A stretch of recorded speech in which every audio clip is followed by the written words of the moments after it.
My name's Melissa Phelan.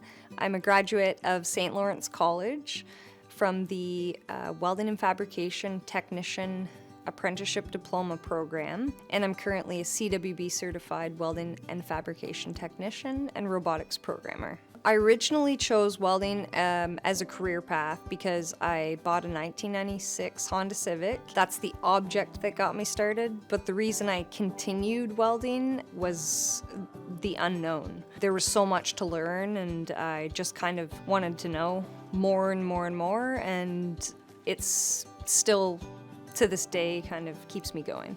Back when I started welding, there was only like one woman that I knew that welded, and she was a famous television star, so it was kind of like completely rare to see any woman or know any woman that you could talk to kind of figure out these questions that you had.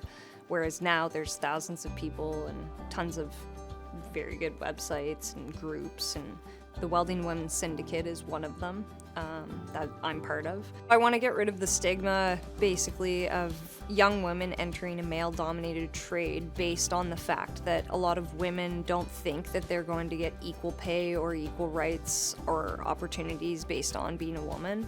But I can tell you for a fact that if you work hard at it and you're confident in your skills and your knowledge, then you're going to be able to get paid what you need to get paid. It's clear that we are advancing in the trades because I just won the Premier's Award for St. Lawrence College, and I'm the first woman to ever win that in any category. So it's kind of like, for the first women to win the Premier's Award for St. Lawrence College and it be in an apprenticeship category for a trades program is kind of like awesome. And that's the kind of steps that progresses and makes welding so much more welcoming for the young people, especially women.